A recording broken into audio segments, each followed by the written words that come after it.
And let's jump right in, Avi. Thank you for being our guest today. Your latest expedition, I find it very fascinating.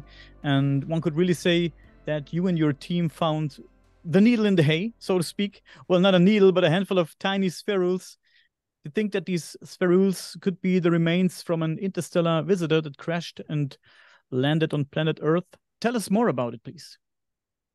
Well, thanks for having me. The story starts almost a decade ago when the US government satellites detected a fireball from an object that collided with Earth, roughly half a meter in size. It released a few percent of the Hiroshima atomic bomb energy in that explosion.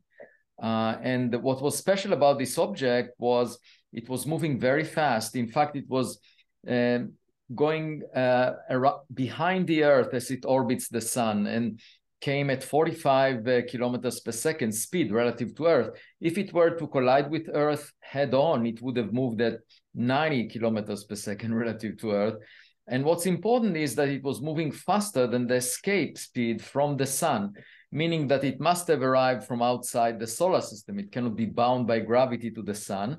And we calculated that outside the solar system, it was moving at 60 kilometers per second relative to the local frame of the Milky Way galaxy, which is called the local standard of rest. And that's faster than 95% of all stars near the sun. Moreover, it only exploded in the lower atmosphere of the Earth, where the stress exerted on it was larger than on all previous meteors that were cataloged by NASA over the past decade, 272 of them. So it meant that it had material strength that is even tougher than iron meteorites, which make up 5% of the meteorites. Very unusual in material strength and speed, which suggested to me that it could be a Voyager-like meteor. Imagine our own spacecraft Voyager leaving the solar system and colliding with another planet like the Earth far away. It would appear as a meteor with unusual strength because it's made of stainless steel, and also unusual speed because it was propelled artificially. And so to find this out, we went to the Pacific Ocean, the meteor site that was defined within 11 kilometers error box by the Department of Defense. And by the way, the US Space Command confirmed that this object was interstellar in a letter that was sent to NASA in March 2022, just a year and a half ago, just to confirm the finding that the discovery of this object as interstellar by myself and my student, Amir Siraj.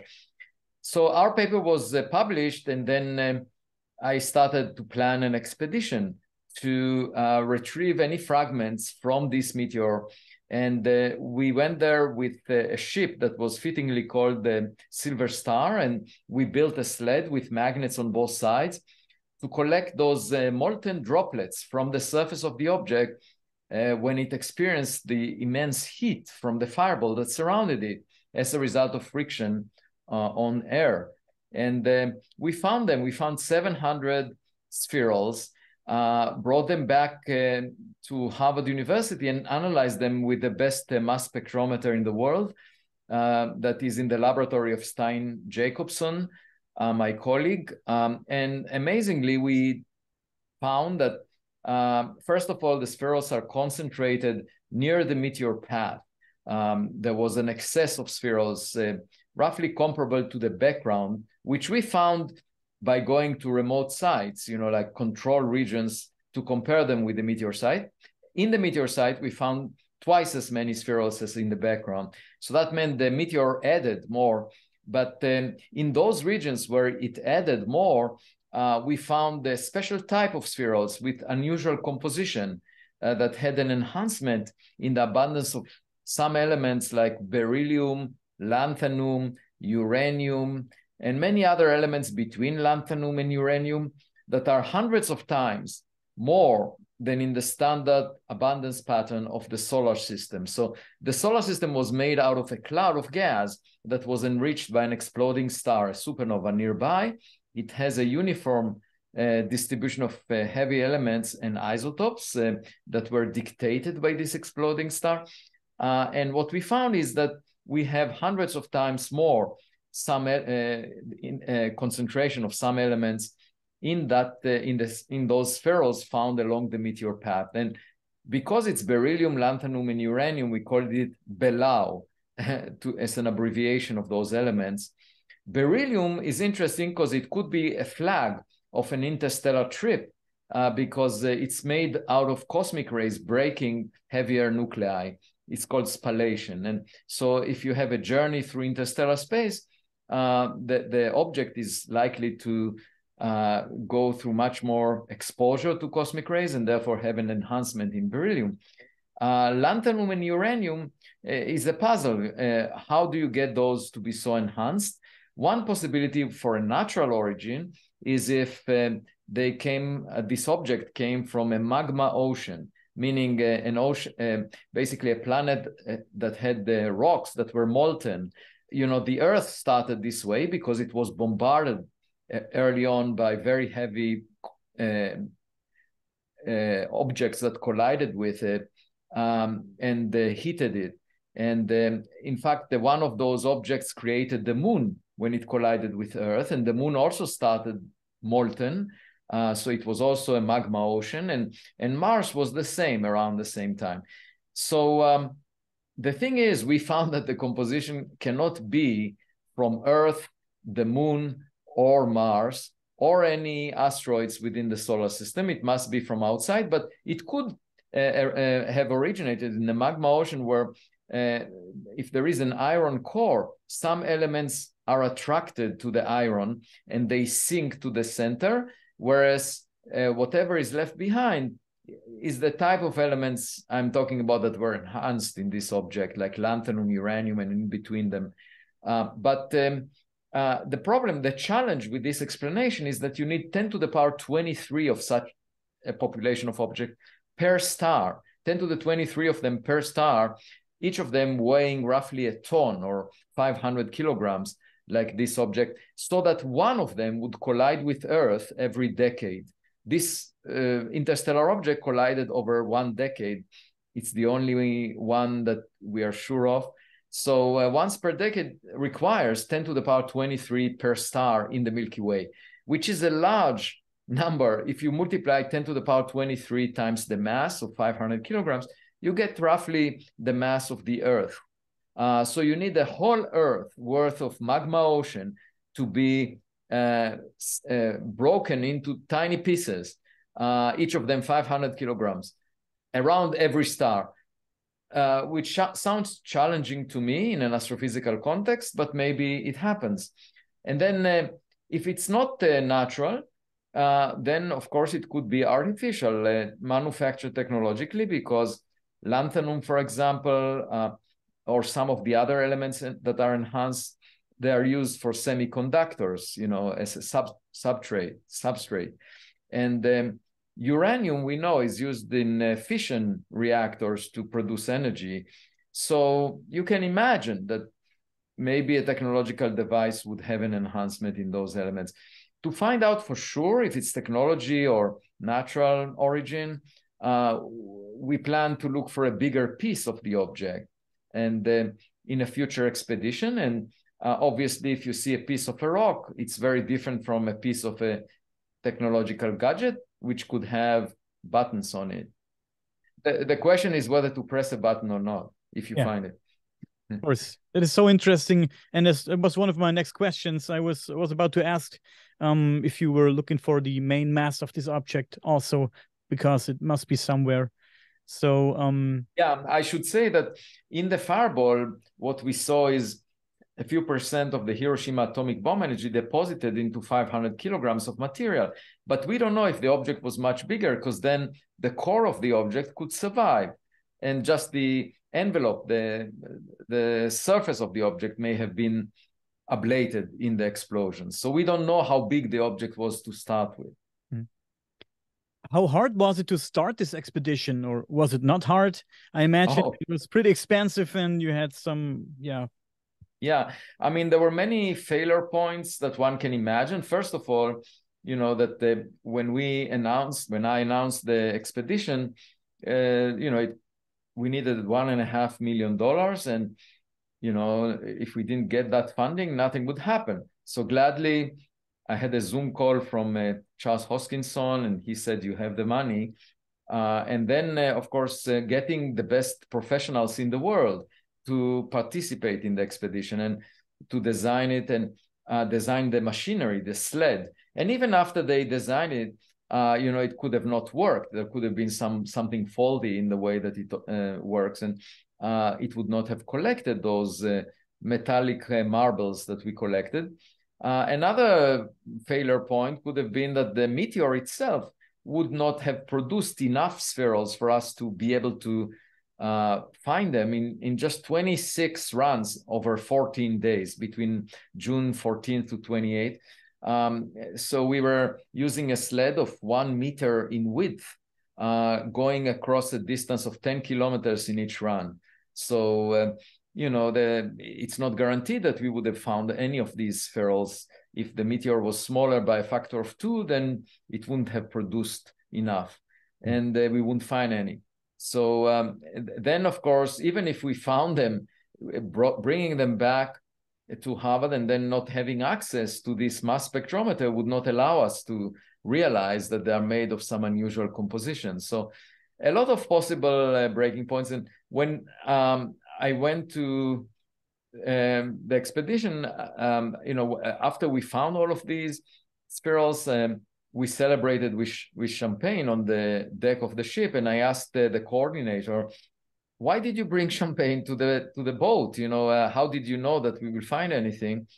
And he said, I'm an optimist. So my lesson from that is it's better to be an optimist in life, because life is very often a self-fulfilling prophecy. If you tell yourself that you will not find anything, you will never search and you will never find anything. It's, and that's what many of my colleagues kept telling me when I went there. And they said, why are you wasting your time and resources? And I said, I'm not asking you to do anything. I'm doing the heavy lifting. You just sit back and relax. When I came back and brought stuff, they told me you didn't bring anything. In fact, there was a scientific paper published in the Astrophysical Journal saying, oh, it's just a stone. The government measurement is off by a factor of 3. It's much slower. It's actually a stone from the solar system. And I call that the stone age of science, when everything in the sky must be stones. And then now, after we posted the scientific paper, which took us a huge amount of effort over the past couple of months to write, and analyze it. It's unprecedented. There is nothing like it in the scientific literature. Still, a few of the quote-unquote haters are trying to bring it down. And I don't understand this motivation. Everyone should be excited. We're trying to uncover some new knowledge related to an object that looked anomalous. So why would anyone have a problem with that? This is just the scientific method of going to the place, finding materials, analyzing them, writing a scientific paper, posting it, and submitting it for publication in a prestigious journal. There is nothing else that the scientific method entails. And yet there are people who call themselves scientists who are arguing for some reason that this is not science. I just cannot understand that. I wrote 1,000 scientific papers in my career, 8 books, and many of these people, those that are making negative comments, many of them are bloggers or science popularizers that didn't write a single scientific paper over the past decade, not a single one. It's just like commentators looking at a soccer match and telling the players how to pass the ball. Who gave them that authority? I mean, I'm doing the science and they're telling me what to do when they didn't write a single scientific paper over the past decade. Then you have some scientists who just don't want it to be true because for them, it's not a reflection of their past expertise. It's not stones of the type that they're familiar with, and they have an issue with that. And I say, well, discuss these issues with your therapist. That's not my problem. I'm just going out to look for the evidence and basically announcing what we find. If you have a problem with the results, it's your psychological problem. You're absolutely right. Dean and Dustin, please allow me one more question. You found over 700 spherules, right? And you analyzed a handful of them. And since they come from the same object, do you still expect different results from the analysis? And if so, what would it be? So yeah, we only analyzed 10% of the spherules so far, 57 of them. And we plan to continue with the analysis. It took us 2 months to get to this point with the analysis of 57. And the reason I wanted to summarize it in a paper right now is in order to get some feedback from the community, because the paper will go out to reviewers. And then if there are good suggestions about how to modify the analysis method that we are using, we can still do it for most of the sample. So this is a good opportunity for us to receive the feedback and then proceed with most of the sample. And the point is that many of the spherules are background. They are not related to the meteor. So by analyzing more, we will get a better assessment of the background. But also, we could improve the statistics on those Belau spherules that I was talking about. They were never seen before in other places. We find them only along the meteor path, not in the background, control regions.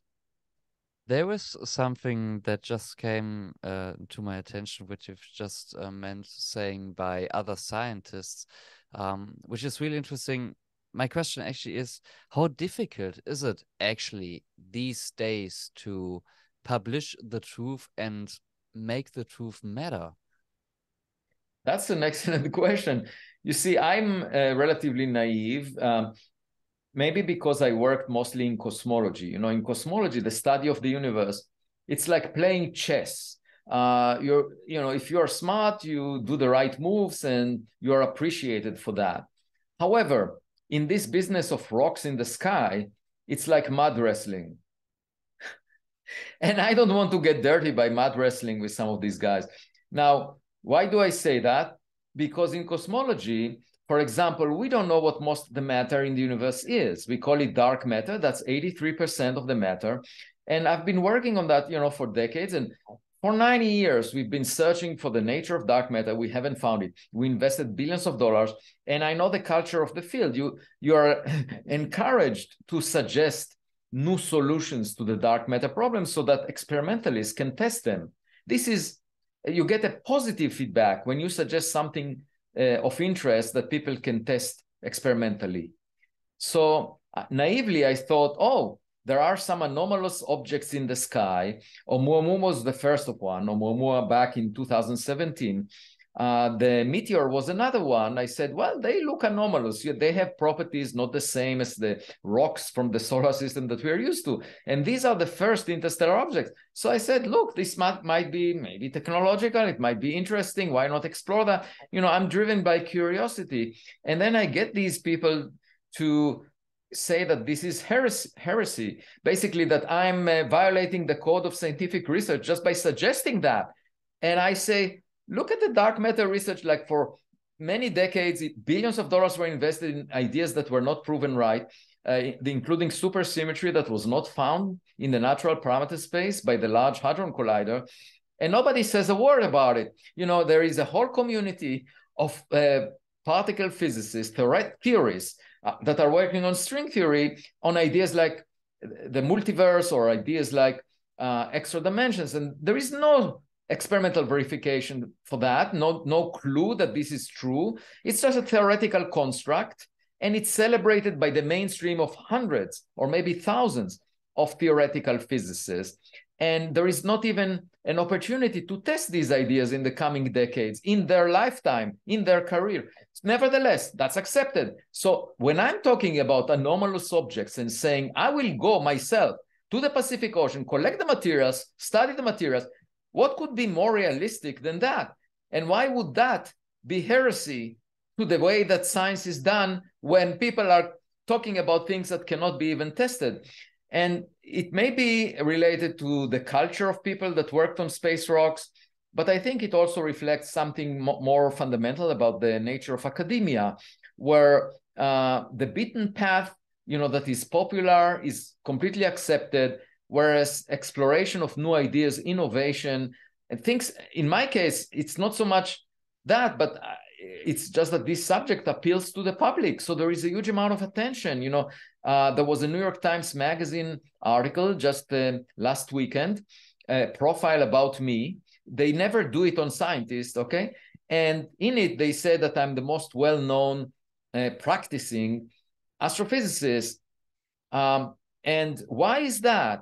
Why is that? For two reasons. One, that I resonate with the public's interest. The public cares less about the nature of dark matter, believe me, than whether we are alone in the universe, okay? So I talk about that, and the public cares about it, so I get attention.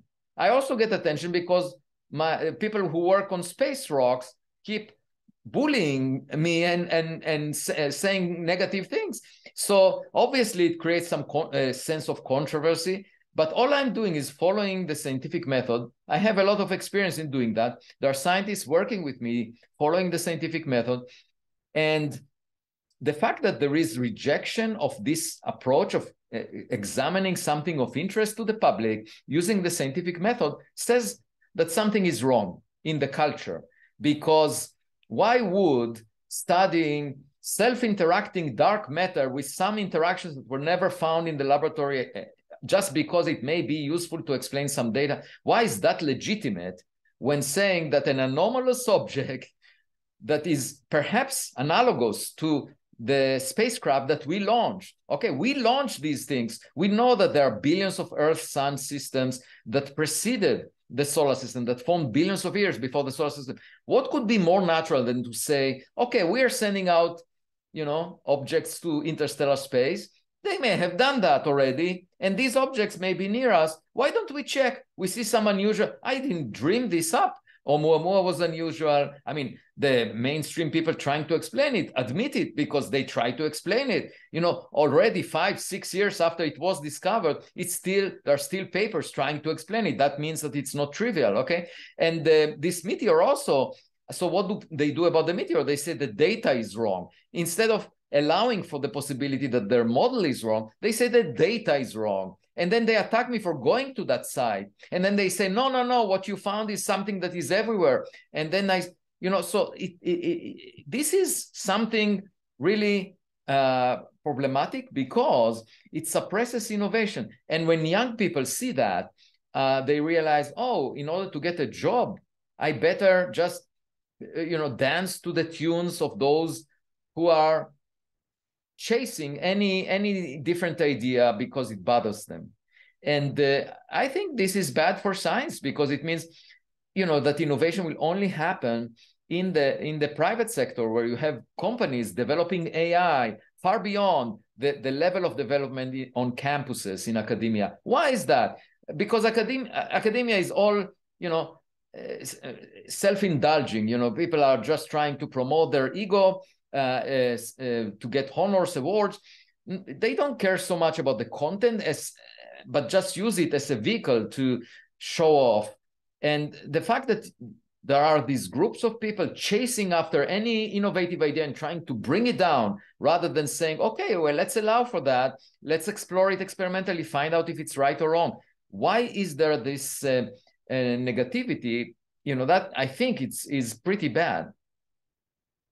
Let's talk about possible extraterrestrial life for a moment here.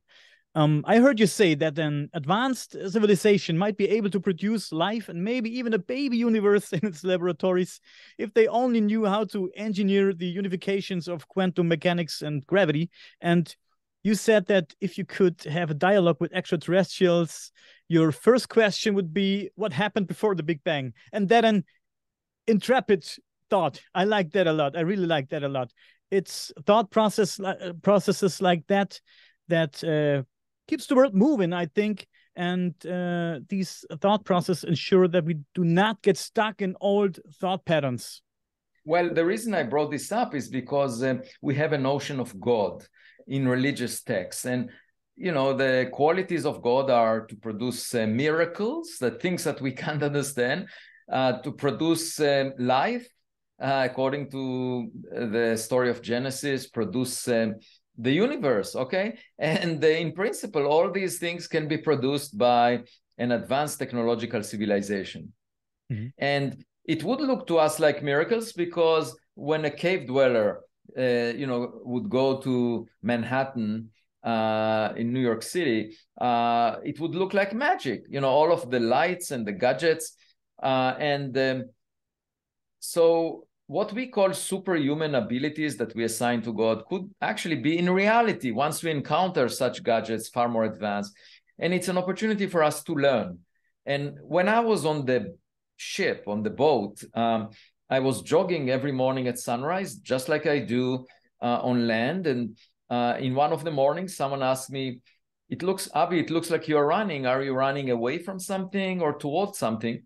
And I said, I'm running away from some of my colleagues who have strong opinions without seeking evidence. And I'm running towards a higher intelligence in interstellar space.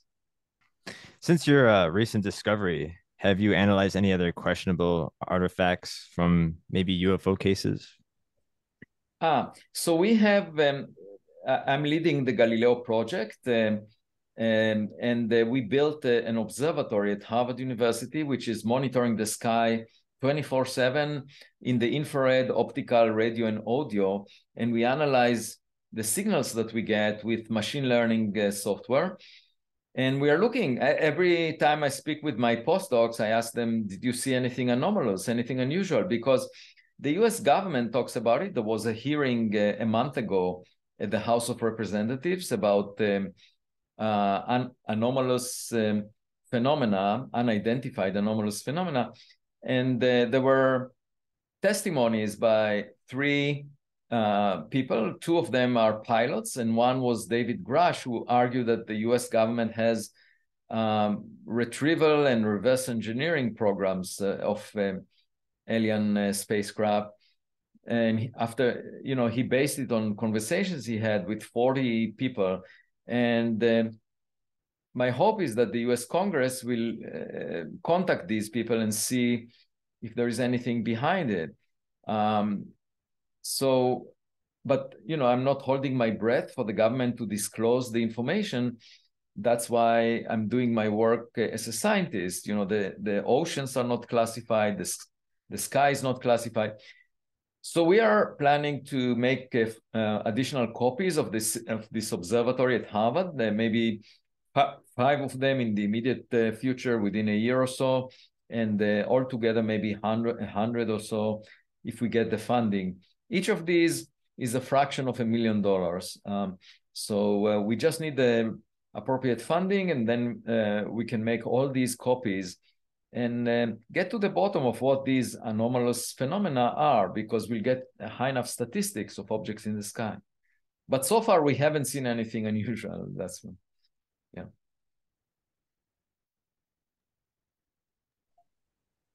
Sorry. Dean, do you have another question? If not, there's just one question, because we are towards the end of this great exchange that we have had so far. I have a simple question. When are we gonna do the first meet and greet with an alien? So I don't think that we're likely to meet a biological creature, because the travel time is very long. Using the laws of physics as we know them, the speed of light is the limit, and it takes even light thousands, tens of thousands of years to traverse the Milky Way galaxy. And the chemical rockets that we used would take a billion years to go around the galaxy. So it's a long time, and most likely it would be functioning technological gadgets that could survive such a long journey. And then it would probably, they would have a brain of AI, artificial intelligence, and we could use our own AI to figure out their AI. So it will be, because they will have kinship to each other more than to us. And I think I prefer not to imagine what they might look like, those functioning devices, because all of that is based on our experience so far, and it may be very surprising. So there are some people who want to establish a committee that will decide about a protocol of how to respond to a visitor. And I don't think it's prudent, because our imagination is limited. When you go out on a date, it's better not to expect what you see in the mirror. before you leave the home, because it could be better. It could be surprising, and so we should respond to whatever we find. And then I think there should be a large population of things that are just space trash, which are not functional. Just because our own probes that we sent so far, once they leave the solar system in 10,000 years, they will not be functional. Voyager 1, Voyager 2, Pioneer 10, Pioneer 11, and New Horizons. So there will be a lot of space trash, objects just colliding with Earth, but are technological in origin. And maybe this meteor was one. Avi, please allow me one last thought before we come to an please go ahead. Go ahead. Since you mentioned AI, I have to spit it out.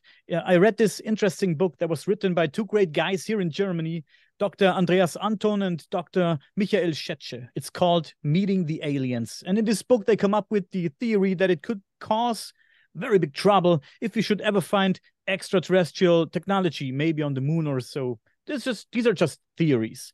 Who has the right to research, and what are we going to do with it? Of course, everybody wants it because it's technology, right? This could lead to big problems. So, and since you mentioned the idea of the AI, to me, the idea that extraterrestrial life could be maximum strange and foreign to us sounds very interesting. And these two authors that I just talked about also referring to that these intelligences could be extremely advanced artificial intelligences. They could have developed artificial systems and are connected with them. And they may have become some kind of post-biological life form. And that's a very scary and also fascinating thought. What do you think? Yeah, so, it takes us time to learn from biology. The Wright brothers learned how to fly about 120 years ago. We've seen birds for hundreds of thousands of years before that and never were able to imitate them. We just last December were able to produce nuclear fusion, a breakthrough in the laboratory using lasers. When the sun has been doing it for 4.6 billion years, next to us. We don't have cars that heal themselves after a minor accident, although our human body, when we have a scratch, it heals. And we don't have self-replicating objects. Like, you don't have a 3D printer that can make a 3D printer when you put it in the wild, out of materials that it finds. But yet that's what biology does all the time. It's using materials in the wild for DNA to replicate itself, of flowers, of anything, of humans.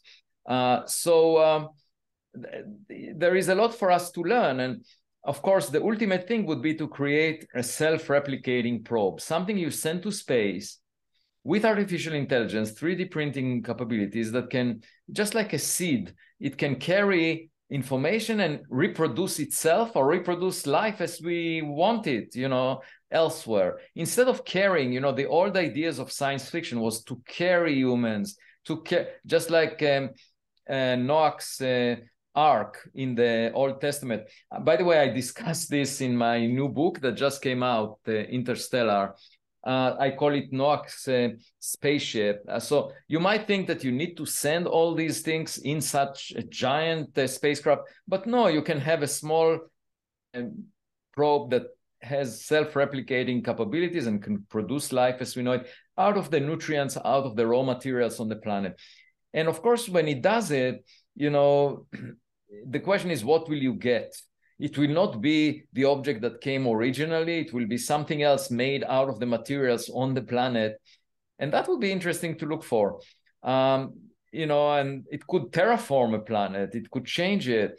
There is a question of whether Earth was visited, and maybe, that's what led to some of the big events that we know in the history of Earth.